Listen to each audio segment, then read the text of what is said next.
This question tests understanding of the acid test, quick ratio, and how business transactions affect short-term liquidity. Unlike the current ratio, the acid test ratio excludes inventory because inventory is generally less liquid. Garstka Auto Parts currently has an acid test ratio of 0.9, meaning its quick assets are only 90% of its current liabilities. The company wants to increase this ratio to satisfy a loan covenant. To improve the acid test ratio, a transaction must either increase quick assets, decrease current liabilities, or do both in a way that raises the ratio. Students should carefully evaluate the accounting effects of each proposed action rather than relying on intuition. A. Expediting collection of accounts receivable. Incorrect. Collecting receivables simply converts one quick asset, accounts receivable, into another, cash. Total quick assets remain unchanged, so the acid test ratio does not improve. B. Selling auto parts on account. Correct. Selling inventory on credit reduces inventory, not part of quick assets, and creates accounts receivable, a quick asset. Assuming the sale generates a profit, quick assets increase while current liabilities remain unchanged, causing the acid test ratio to rise. This is why this is the best answer. C. Making a payment to trade accounts payable. Incorrect. Cash and current liabilities both decrease. Since the ratio is initially below 1.0, reducing both by the same amount generally lowers the numerator more proportionally and does not reliably improve liquidity. D. Purchasing marketable securities for cash. Incorrect. Cash decreases while marketable securities increase by the same amount. Total quick assets remain unchanged, so the acid test ratio stays the same. Correct answer, B. Selling auto parts on account. Key takeaway: selling inventory on credit converts a non-quick asset into a quick asset, improving the acid test ratio without increasing current liabilities. This question tests the effect of a business transaction on liquidity ratios. The company purchases inventory, mangoes, and pays cash, meaning one current asset, cash, is exchanged for another current asset, inventory. The accounting entry is debit inventory credit cash. Students should distinguish between the current ratio, working capital, and acid test, quick ratio. Working capital equals current assets minus current liabilities. Since cash decreases and inventory increases by the same amount, total current assets remain unchanged, so working capital is unchanged. Current ratio equals current assets divided by current liabilities. Because total current assets and current liabilities do not change, the current ratio also remains unchanged. Acid test ratio equals cash plus marketable securities plus accounts receivable, divided by current liabilities.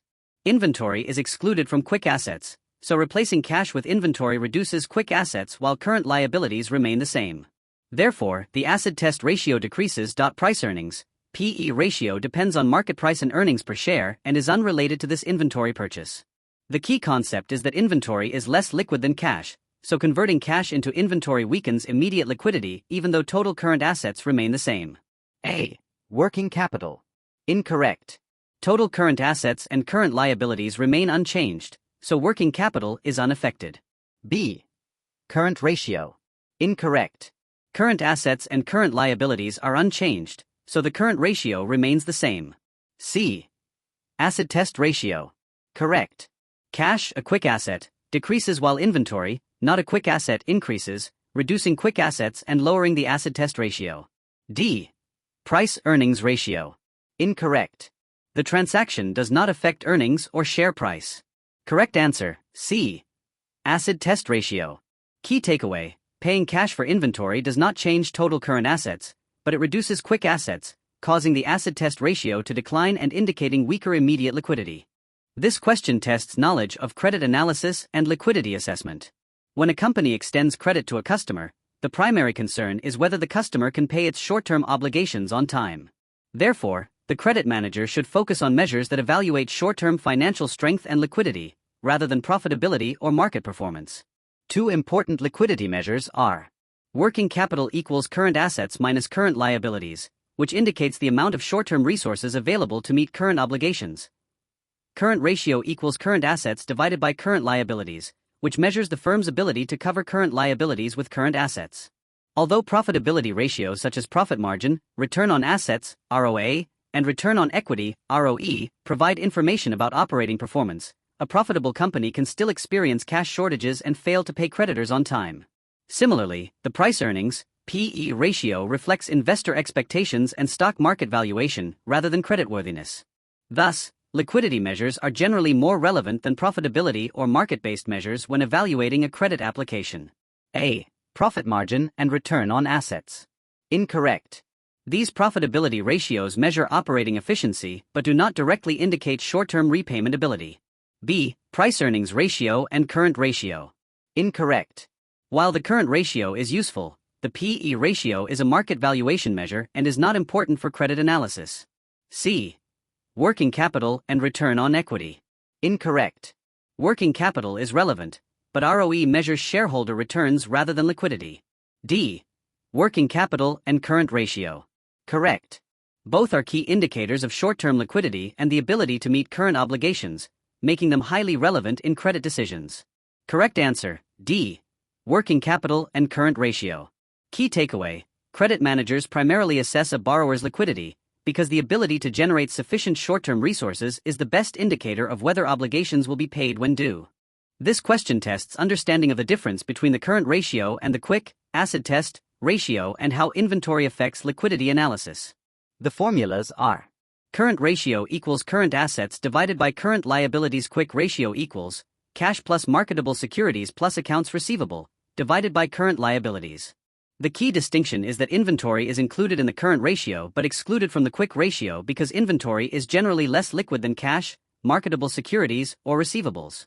Spartan Corporation's current ratio declined from 2.3 to 1 to 2.0 to 1, while its quick ratio declined from 1.2 to 1 to 1.0 to 1. Notice that the current ratio remains much higher than the quick ratio. The difference between the two ratios is: initial difference, 2.3 minus 1.2 equals 1.1. Later difference, 2.0 minus 1.0 is equal to 1.0. A significant gap between the two ratios suggests that a substantial portion of current assets consists of inventory, which is counted in the current ratio but omitted from the quick ratio. Therefore, an unusually high inventory balance best explains the disparity. A. The current portion of long-term debt has been steadily increasing. Incorrect. Increasing current liabilities would lower both ratios similarly and does not explain their difference. B. The cash balance is unusually low. Incorrect. Low cash affects the quick ratio but does not specifically explain the large gap between the two ratios. C. The accounts receivable balance has decreased. Incorrect. Receivables are included in both current and quick assets, so this does not explain the disparity.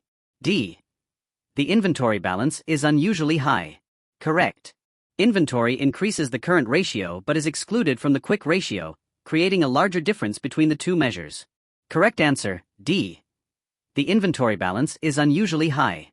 Key takeaway: a large gap between the current ratio and the quick ratio usually indicates a high inventory balance, emphasizing that much of the company's liquidity depends on selling inventory rather than using immediately available assets.